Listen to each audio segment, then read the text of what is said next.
ತರಕ್ಕೆ ಹೊರಟಿದ್ದೀರಿ, ನಿಮ್ಮ ತಿದ್ದುಪಡಿಗಳು ನಿಮಗೆ ಅದ್ಭುತ, ಹೆತ್ತವ್ರಿಗೆ ಹೆಗ್ಗಣ ಮುದ್ದು ಅನ್ನೋ ಥರ. ಆದರೆ ಮುಸ್ಲಿಂ ಸಮುದಾಯದ ರಿಯಾಕ್ಷನನ್ನು ದೇಶದಾದ್ಯಂತ ನೋಡ್ತಾ ಇದ್ದೀರಿ. ದೆಹಲಿಯಲ್ಲಿ ನಾನೊಂದು ದೊಡ್ಡ ಸಮಾವೇಶವನ್ನು ನೋಡ್ತಾ ಇದ್ದೆ. ಎಚ್ಚರಿಕೆ ಕೊಟ್ಟಿದ್ದಾರೆ ನಿಮ್ಮ ಮಿತ್ರ ಪಕ್ಷಗಳಿಗೆ. ಹುಷಾರ್ ನಿತೀಶ್ ಕುಮಾರ್, ಹುಷಾರ್ ಚಂದ್ರಬಾಬು ನಾಯ್ಡು, ಈ ತಿದ್ದುಪಡಿನ ಏನಾದ್ರು ಬೆಂಬಲಿಸಿದರೆ ಪೊಲಿಟಿಕಲಿ ನೀವು ಅನುಭವಿಸಬೇಕಾಗತ್ತೆ ಅಂತ. ಆಂಧ್ರ ಪ್ರದೇಶದ ಕಡಪದಲ್ಲಿ 5 ಲಕ್ಷ ಜನರನ್ನು ಸೇರಿಸಿ ಸಮಾವೇಶ ಮಾಡ್ತಾರಂತೆ. ಅವ್ರದ್ದು ಗ್ರೌಸ್ ಏನು ಅಂತ ಏನಾದ್ರು ತಿಳ್ಕೊಳ್ಳೋ ಪ್ರಯತ್ನ ಮಾಡಿದರೆ ಯಾಕೆ ಬೇಡ ಅದು? ಅಜಿತ್, ನಾನು ಆಗಲೇ ನಿಮ್ಮ ಪ್ರಶ್ನೆಗೆ ಉತ್ತರ ಕೊಟ್ಟೆ.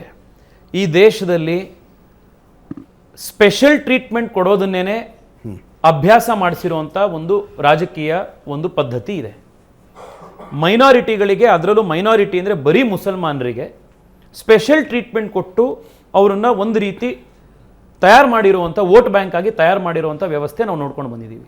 ಈಗ ಸ್ಪೆಷಲ್ ಟ್ರೀಟ್ಮೆಂಟನ್ನು ತೆಗೆದು ಎಲ್ಲರ ಜೊತೆ ಸಮಾನವಾಗಿರಿ ಅನ್ನೋದೇನೇ ಅವ್ರಿಗೆ ಮಾಡ್ತಾ ಇರೋ ಅನ್ಯಾಯ ಅನ್ನುವಂಥದ್ದನ್ನು ಬಿಂಬಿಸ್ಲಿಕ್ಕೆ ಸಾಧ್ಯ ಇದೆ.